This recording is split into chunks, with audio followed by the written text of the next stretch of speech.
There's enough here for us all to enjoy. Depends on how you look at it. Hello everyone, welcome back to another review of video games. I'm Adam. I'm Lawrence. And we're doing GTA 5 on the PS4 this time. We are. Yeah, I played it over the weekend. I had about 7-8 hours or so playing it, a game that I've already reviewed before, so I'm back. Hey, didn't this game come out last year? I just made that joke. So this game came out last year. Yes. And we're making jokes about it.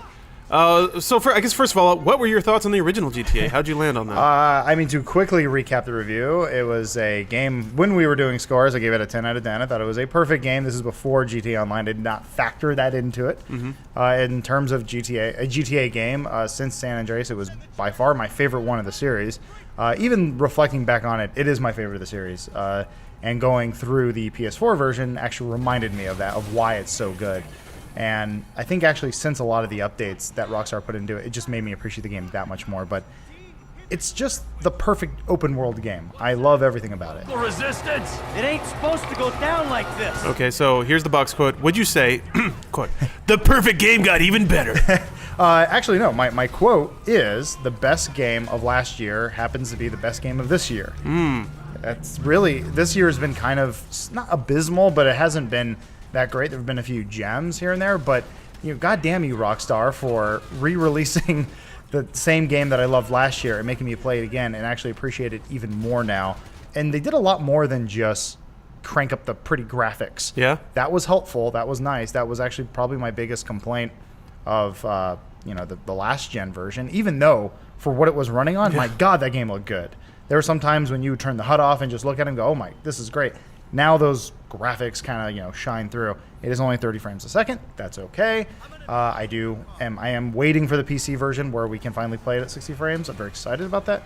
But from what we played, it's great. And then on top of all that, they added this first-person mode, which, in my opinion, makes it an entirely new game. So would you say the two biggest additions, the two big features that make Grand Theft Auto a new experience all over again, it's the new graphics in first person, or is there a hidden, extra awesome thing to the re-release? There's just a lot of little features, but those are the two biggest reasons why you're going to want to play it, or that's what's going to get your attention.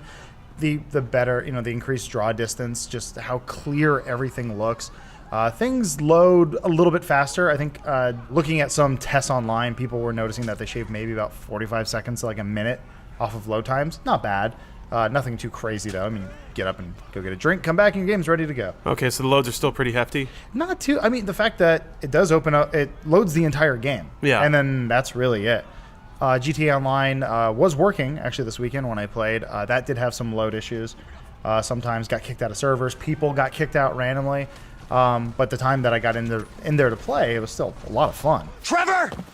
You been with my girl again?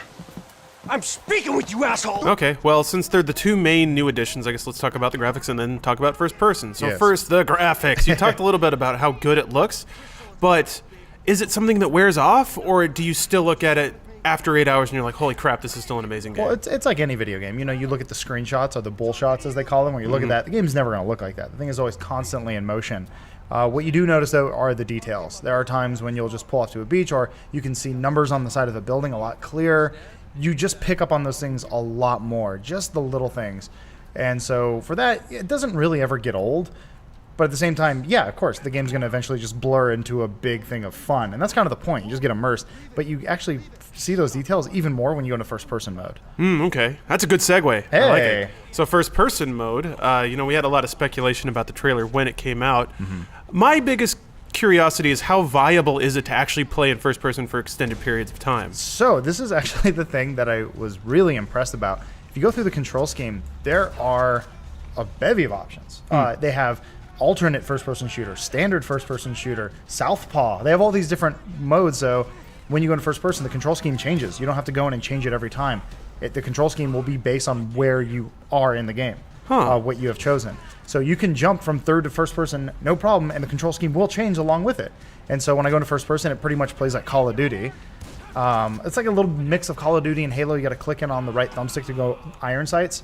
Still, though, freaking awesome. Because the game does pretty much use auto aim. Has the sticky lock. Sure. So it uses that system, but it's still fun sprinting with the left stick, still ducking behind cover, doing combat rolls in first person.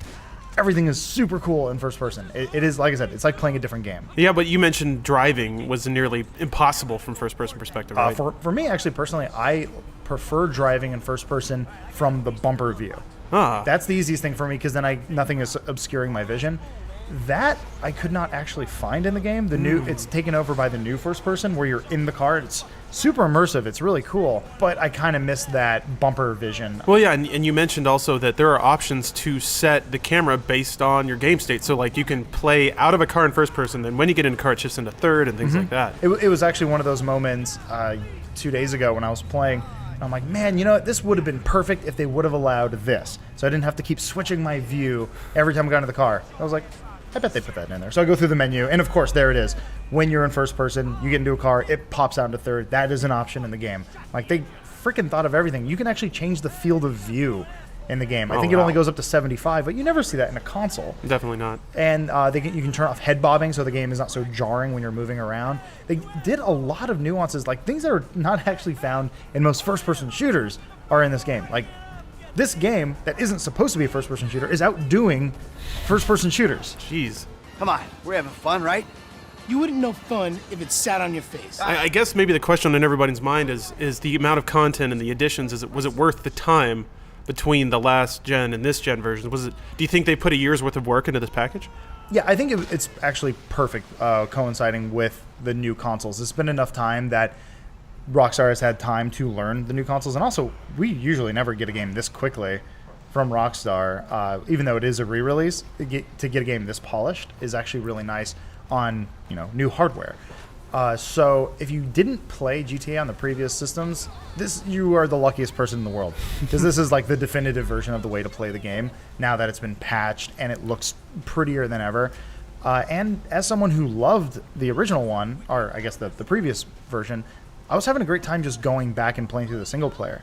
It was nice not having to feel like I had to do a full review and I didn't have to rush through the game, so that was a little different for me. And I picked up a lot more on the nuances and the storytelling. It's like picking up an old book that you really liked and just picking up on new things. I really dug that. Okay. Well, okay. So for time perspective, it seems like it's worth it. I guess here's the ultimate question in my head. For those that have already bought GTA 5, is this game worth $120? I'm going to leave that up to whoever wants this. Obviously, I'm never going to tell anyone what they have to buy. This is coming from someone who's a GTA fan. I've been a GTA fan ever since the first one on PC and PlayStation 1. So I've grown with the series, and I have loved every iteration of it. Even the PSP ones, yes, I played those. Yeah, if you're a fan of anything in the GTA series, it's a game you should buy. Like, there's so much in there for typically what's out there. Other games, when people want to talk about bang versus buck, all that sort of thing, that's always subjective. But in this regard, like, you get so much freaking stuff. It's hard not to recommend the game. But if it's not, once again, if it's not your type of game, I'll rent it. I'm not going to tell you to go buy something. But god damn it, it's fun. Don't have those heists though, huh? Heists are supposed to come? Yeah, next patch apparently. I don't know when. But if you're going to base your purchase on this game on a one little feature, then I can't help you. Yeah. There is already so much in the game. And this is coming from someone who already dumped 30-plus hours into just the story campaign before. I'm still finding new things. New alleys, new dark places to take women and have my way with them. I didn't do anything bad. Why are you judging me? Of course not. No, that sounds great. I'm a good American human.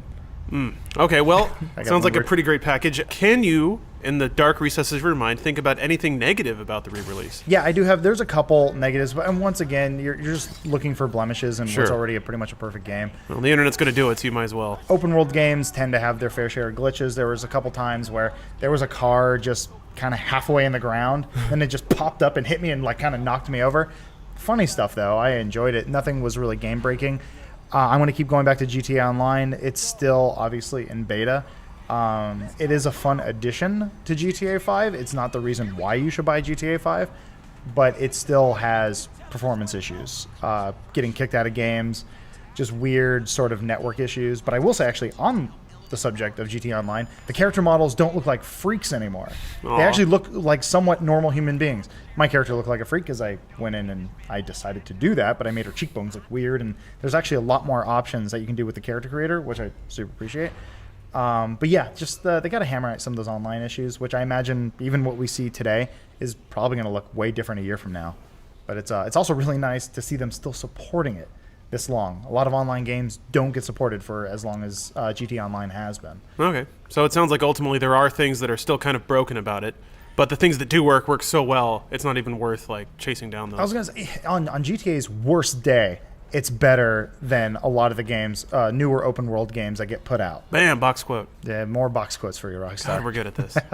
So you're trying to creep up in here, man? Yeah? You saw this motherfucker? Oh, shit. Oh, shit! So overall, once again, I really enjoyed my time with the game. I was putting other things aside to wake up early. I woke up this morning at 6 a.m. just so I can squeeze in an extra hour into some of the online play, just because I'm hooked again. I didn't think that was going to happen, but here I am. And I'm really looking forward to playing with our guys here, and cannot wait for the PC version. That's going to probably blow all of our collective minds. Fingers crossed. And also, apologies for this being somewhat of a short review. We are kind of reviewing a game that already came out. So the bulk of the story, all that stuff, we've already been over. We're really just talking about the new features. So if you feel like we left anything out, please let us know in the comments. Once again, the show is called In Review. We're always happy to do a second episode and review things even further. Get that YouTube views! Hey, Heist. We might review Heist. We're like that guy at the soda fountain who fills up his drink, drains it, and then fills it up again without stepping away from the soda fountain. Some men just want to watch the world burn. For me, Unity feels similar to 1, where I noticed Arno moves a lot slower than Connor or Edward, and also it just that helps because it makes it feel more like it's a human being traveling instead of a video game character just blitzing all over the place. There's some inconsistencies, so like he does, I feel like, move a bit slower and more deliberate, and I think that's through the game you actually get other pieces of gear that you can unlock.